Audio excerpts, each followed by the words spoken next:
O sol se punha sobre a pequena vila de São Miguel do Sol, escondida entre montanhas de pedra que pareciam ter sido moldadas por mãos invisíveis. As luzes das casas acendiam uma a uma, como olhos lentos que se abriam no escuro. O ar era pesado, úmido, carregado de um silêncio que não era silêncio, era algo que respirava. A brisa que vinha do sopé da serra trazia o cheiro de terra molhada e algo mais, algo que não se podia nomear, um odor metálico, como sangue seco em pedra antiga. Era lá que ele morava, o velho João, o homem que não tinha nome de verdade, só um apelido, um título que os vizinhos usavam como se fosse um talismã contra o que não se podia nomear. João, que vive no alto da serra, um homem de olhos cinzentos, mãos enrijecidas pelo frio e uma voz que parecia sair de dentro da terra. Ele não saía de casa há quase um mês. Os vizinhos diziam que estava doente. Alguns diziam que tinha visto a luz do farol da cabana dele se mover sozinha, mesmo com o interruptor desligado. Outros juravam ter ouvido sons, gemidos, talvez e vindo das colinas, como se a montanha estivesse chorando. Mas ninguém foi lá. Ninguém queria saber o que havia além do limite do que podia ser explicado. A verdade, porém, era outra. No quarto mais fundo da cabana, onde o teto era baixo e as tábuas rangiam como se tivessem alma, João estava sentado em frente a uma mesa de madeira rústica. Diante dele, um disco de metal, não prata, não aço, mas algo que não se podia identificar. Ele não o tinha feito, não o tinha encontrado, ele o tinha recebido. Há 3 semanas, na noite em que o céu se partiu, ouviu-se um som que não era só um zumbido que não vinha do ar, mas do espaço entre as coisas, da própria estrutura do universo. E no chão da cabana, como se tivesse caído do próprio vazio, estava aquele disco. Com o tempo, ele começou a entender, não com palavras, não com pensamento, com o corpo. Cada noite, quando o luar atravessava as frestas da janela e se espalhava como um líquido prateado sobre o chão, o disco se aquecia. E então começava a cantar. Não era música, não era linguagem. Era algo que não tinha nome, algo que não deveria existir. E ao ouvir, João sentia o cérebro se dissolver. Seus pensamentos não eram mais seus, eram deles. Aqueles que não eram humanos, que não tinham rosto, que não tinham forma, mas que tinham presença, uma presença tão densa que comprimia o ar, que fazia as paredes da cabana tremerem como se estivessem vivas. Ele não sabia quanto tempo estava assim. Dias, semanas, anos, a contagem do tempo não tinha mais sentido.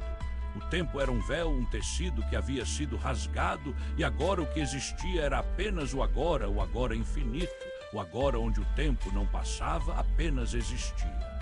No entanto, havia uma coisa que ele não podia esquecer, o rosto da menina. Ela aparecia todas as noites, no reflexo da água que ele colocava na bacia. Uma menina de cabelos longos, escuros como a noite antes do amanhecer. Seus olhos eram grandes, inquietos e não piscavam. Quando ele tentava falar com ela, ela sorria, mas o sorriso não chegava aos olhos. E quando ela falava, sua voz vinha de trás do espelho, como se viesse de dentro da própria imagem. "E você está nos ouvindo?", dizia ela. "Estamos aqui há muito tempo." Ele não conseguia responder. Só conseguia olhar tremendo enquanto o disco no centro da mesa se movia sozinho, girando lentamente, sem toque, sem força. "Não deviam ter vindo", sussurrou ele pela primeira vez em dias ou talvez semanas. "O mundo não está pronto." A menina riu, um som que não era humano, um riso que não vinha da garganta, mas do solo, do vento, da própria escuridão.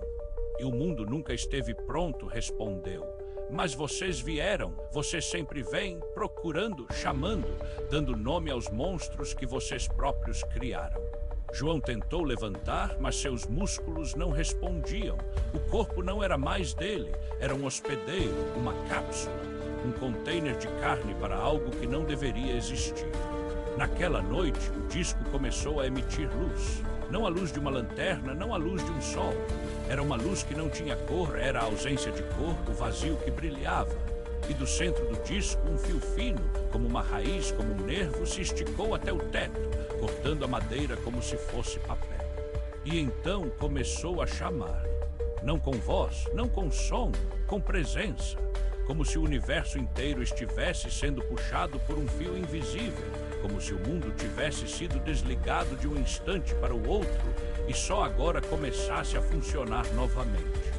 No fundo da serra, onde as árvores não cresciam, onde o solo era duro e liso como vidro, algo se moveu. Era um buraco, mas não um buraco comum. Era um buraco que não tinha profundidade, que não tinha fundo, que não tinha limite. Era um ponto no mundo onde as leis da física não eram respeitadas. Era um buraco que não era um buraco, mas um portal. E dele saiu um ser. Não era alto, não era baixo, não tinha forma, tinha presença, como se o ar ao redor dele fosse mais denso, mais pesado, como se o próprio tempo se dobrasse ao seu redor. Seus olhos, se é que eram olhos, não eram olhos, eram buracos. E os buracos não olhavam, eles viam, e o que viam não era o corpo de João, era o que estava dentro dele, o que estava além dele, o que estava antes dele. O ser levantou uma mão, ou o que parecia uma mão. Os dedos não eram dedos, eram fios, cordas de luz negra, como fibras de um tecido que não era feito de matéria, mas de ausência. E ele estendeu a mão para o disco. E o disco respondeu. Um som brotou do chão, um som que não deveria existir, um som que fazia os dentes do corpo de João tremerem, um som que não era som, mas memória. Memória de coisas que nunca aconteceram, mas que foram vividas em sonhos que não eram sonhos. E você chamou, disse o ser, e sua voz não saiu da boca, saiu do chão, saiu do ar, saiu do silêncio entre as estrelas. Você nos chamou com sua dor. João tentou gritar, mas não havia som. Sua boca estava fechada e não era por escolha. Era o corpo que não obedecia. O corpo era um instrumento agora e o instrumento estava sendo tocado por mãos que não tinham nome. Não foi minha intenção, sussurrou ele, mas a voz que saiu não era a dele. Era o eco de 1000 vozes, de 1000 mundos, de 1000 mortes. Todos chamam, disse o ser, quando estão sozinhos, quando estão cansados, quando a luz se apaga, vocês chamam, e quando chamam nós ouvimos, porque nós estamos aqui, sempre estivemos. O disco se levantou, flutuou, girou, e do centro dele algo se esticou, um fio de luz negra, como um nervo, como um fio de carne de outro mundo. O fio se esticou até o teto, e então se dividiu. Eram 1000 fios, 1000 cordas, 1000 nervos, e cada um deles foi se enterrando no chão da cabana, como raízes de uma planta que não deveria existir. E João sentiu tudo. Sentiu os mundos que não tinham sol, sentiu as estrelas que eram mortas e ainda brilhavam, sentiu os sonhos que não foram sonhados, os amores que não foram vividos, as crianças que nunca nasceram, sentiu o vazio entre as galáxias, onde o tempo não passa e o espaço não existe, sentiu o que está além do fim do universo. E então ele entendeu, eles não eram invasores. Eles eram o que restava quando o universo se cansou de existir. Era a dor do cosmos, o eco da criação, o lamento do que foi e não foi. E ele, João, não tinha chamado por ajuda. Ele tinha chamado eles, porque os outros não escutavam, mas eles escutavam. E agora estavam aqui. No chão da cabana, o disco se quebrou, não em pedaços, em revelações. Do metal brotaram filamentos como raízes, como nervos, como fios que não tinham nome e se espalharam pelo chão, subindo pelas pernas de João, penetrando na carne como se fosse água, como se fosse ar. Ele sentiu o corpo se transformar, não em algo feio, não em algo monstruoso, em algo mais verdadeiro, como se o que ele era antes, o João que vivia no alto da serra, o homem que falava com o vento, que rezava para o sol que não voltava e fosse uma máscara que havia sido tirada. Ele sentiu as memórias se desfazerem, as lembranças de seu pai, de sua mãe, da menina que morrera no rio, no dia em que a terra rachou e o rio virou fumaça. Tudo se dissolveu como pó, e no lugar delas algo novo. Algo que não era pensamento, que não era emoção, que não era alma. Era compreensão. Compreensão do que é verdadeiro, do que é eterno, do que é real. E então ele ouviu, não com os ouvidos, com o coração, com o vazio entre as estrelas, uma voz que não era uma voz. Ela era a estrada, a noite, o silêncio. Ela era o que nunca morre. Ela era o que nunca nasce. Ela era eles. Agora você é um de nós, disse a voz. Agora você vê.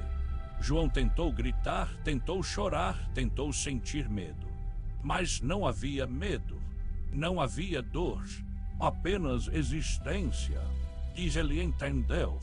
O mundo não era plano, o mundo era um véu.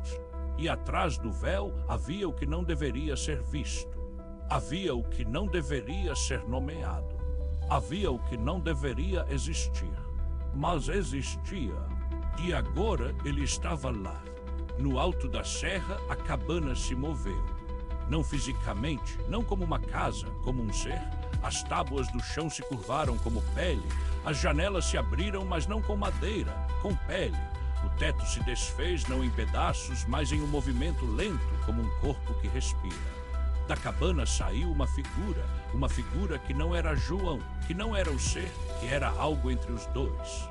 Ela andava, mas não com pernas, andava com o próprio vento, andava com o movimento da terra, andava com a luz que não era luz.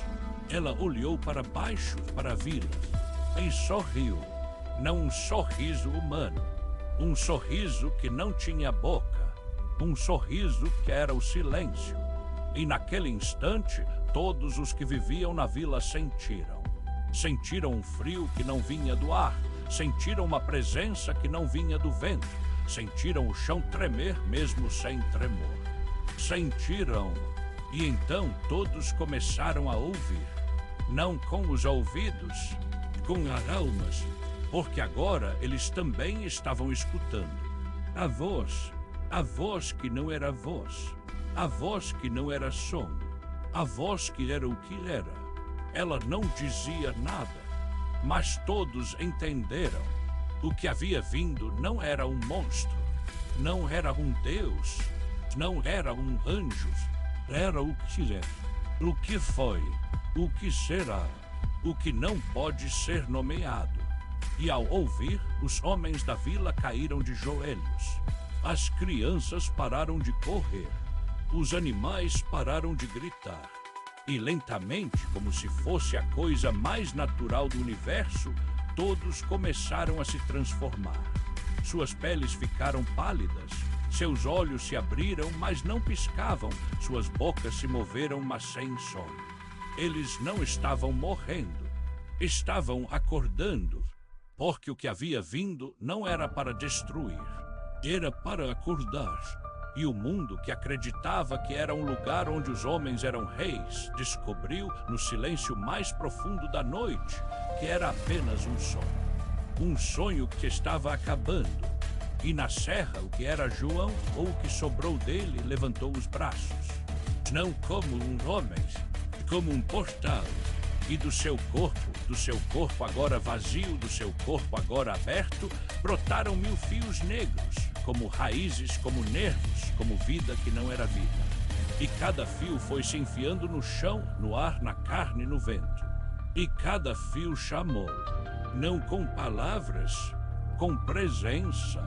E o universo respondeu, porque eles estavam ali. E agora todos os mundos que não tinham nome, todos os mundos que não tinham sol, todos os mundos que não tinham fim, e começaram a ouvir. E o que ouviram foi o mesmo silêncio, o mesmo frio, a mesma voz, que não era voz, que não era som, antes era o que era.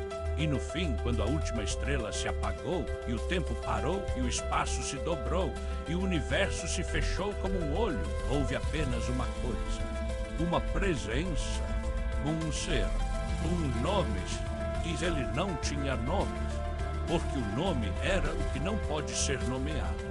E ele estava lá, no centro do nada, no coração do silêncio, no lugar onde os homens não podem ir. E onde, finalmente, todos os que ouviram, a todos os que viram entenderam. Eles não eram os donos, eles eram os acordados. E o que havia vindo não era o fim, era o começo do que não tem fim, do que não tem nomes, do que não tem fim. Eles estavam aqui, eles estão aqui, eles sempre estiveram. E agora você também ouve. Você sente. Você sabe. Porque o que não pode ser nomeado está no ar, no silêncio, na escuridão, na sua alma. Você ouve. E o que você ouve não é um som, é a verdade. E a verdade é que eles estão aqui e estão esperando